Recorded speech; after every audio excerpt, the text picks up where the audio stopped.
I'm not the one with 12 billion searches of my name on TikTok. He is. Yes. He was doing something right. So I'm not really in a place to tell him how to run his business. I like a lot of what Andrew Tate has to say as far as like, breaking through the matrix and classic masculinity in your role of men and traditional relationships.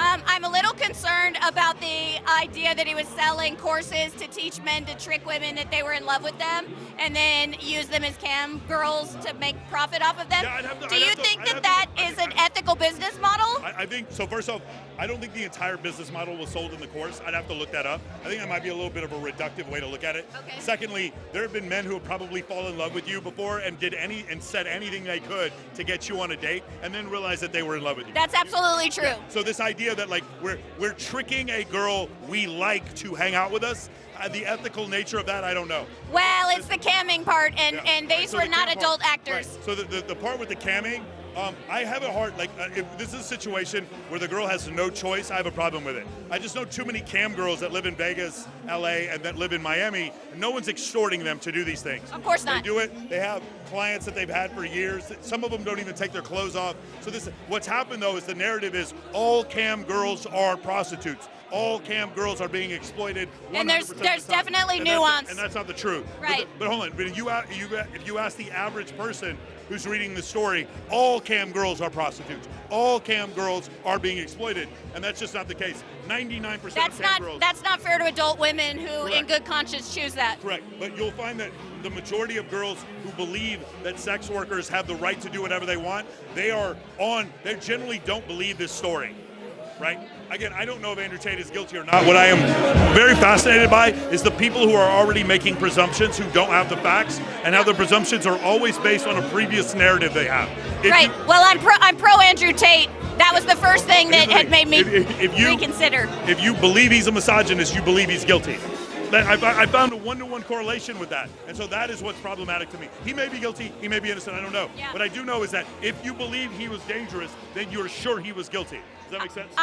Yes, I would agree with that correlation. I'm a bit concerned that the perception of the government in Romania is so, is that they're It's not corrupt. perception, they are corrupt, yeah. Yeah, well, that's concerning because how are we going to know the truth in that environment?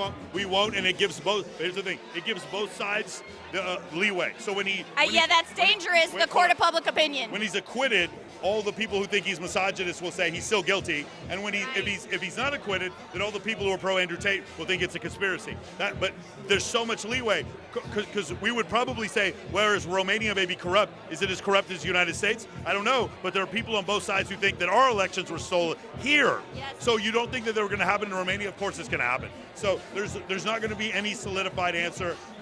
I like Andrew personally because he and I communicate every once in a while, and I hope he didn't do any of this, and I really hope he gets acquitted. If he does get, if he gets convicted of this, I'm going to be disappointed. But if he actually did the things he said he did, I don't support that. So it's just one of these situations for a lot of us who support Andrew. I don't have enough facts to say anything. From what I know of him, and from the 10 other people that are close to him I've talked to, all of them said unequivocally, there is no way this is true. But when I talk to people outside who live in the United States, who tend to have an agenda, they're 100% sure that he's guilty. So it's a very tough thing, and it puts me in a weird situation. I just am cheering for the truth, so I hope the truth, because I'm against the court of public opinion on these things and mob rules. So I'm hoping that there are no victims, that everything is all good in that way. If what I say right now offends you, you have an issue. Okay, this is the issue. If information comes out that shows he's guilty, I will accept that he's guilty. Okay, but the probability shows me he's not. Would you? And I'm waiting. If that offends you, you are the one with the issue. So I was entirely against his deplatforming, and I don't think that's a good or safe way to proceed in society. If you don't like what somebody's saying, to delete them. Would you advise him in the friend way? Would you advise him to take a social media break and perhaps? Yeah, I don't have to. He came out very clearly. He said I used probably the wrong language in some of the ways I describe things. He chose a more moderate tone, so they're going out back and getting him on things he did back in March.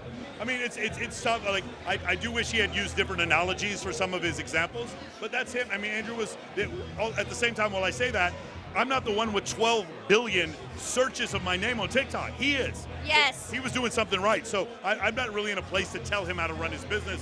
But I know personally, like, I wouldn't have said those things, but the fact that he said it, it worked for him. 2 years ago, I was in Miami and did Anthony Pompliano's show, the tech guy.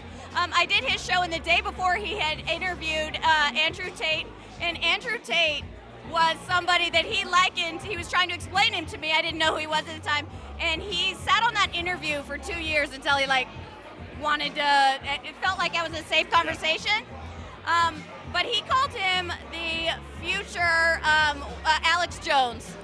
We'll see. No, I don't see it at all. I think that that's interesting and accurate in the way that the community is responding and trying to. Well, I'm not anti-Alex Jones either. So the reason why he's not like Alex Jones is Alex will state things like physical places and locations as they are a matter of fact when they are not a matter of fact. Okay, yes. Like there is a nuclear reactor at the University of Texas at Austin. It's not there to hide the signals of fucking aliens. Like, he says things that are factually not true. All right, Andrew's not doing that. Andrew is expressing an opinion about about an overall matrix that's an analogy for what he believes as people controlling and a slave mindset that is his opinion. That's very different from what Alex Jones is doing. Alex Jones is basically telling you there are weather control machines that are creating weather. Like, which is not true. That's why. Well, it's not true yet. Right, but it's not true now when he's saying that. Right? Well, everybody was very confused about the gay frogs, but now we know it's like astrazine. I can't remember the chemical name. Okay, I hate to do this, but hey, for amphibians, being able to change genders is an evolutionary adaptation in amphibians. It's not an evolutionary adaptation in Homo sapiens. You know there is a chemical that's a fertilizer that's actually causing that. Right, but there are frogs that change gender anyway. Wow. For yes. real? Yes. Wow. Mind blown. When you have a collective of frogs and there's too many males or too many females, some of them will change gender already. The pesticide definitely caused them to change gender, but it's an evolutionary adaptation in most amphibians to be able to change. You know how few people know this? The chemicals don't make people change gender, and changing gender is not the same thing as being gay.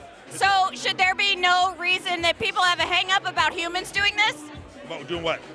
Transitioning their genders. People can do whatever they want. I fought for the First Amendment. Do whatever you want. I support your right to change whatever gender. I don't support your right. America, baby. I don't support your right to do it when you're 9, but I support your right to do it when you're 100. When you're 18 years old. I absolutely support anyone's right to change gender if they want, but not when you're 9 years old. That's ridiculous. Right. If you're old enough to go die for your country, you're old enough to cut your dick off. Yeah. There you go. Like 9 years old, and then I'm cutting organs off and sticking it with hormones. That's ridiculous. I agree.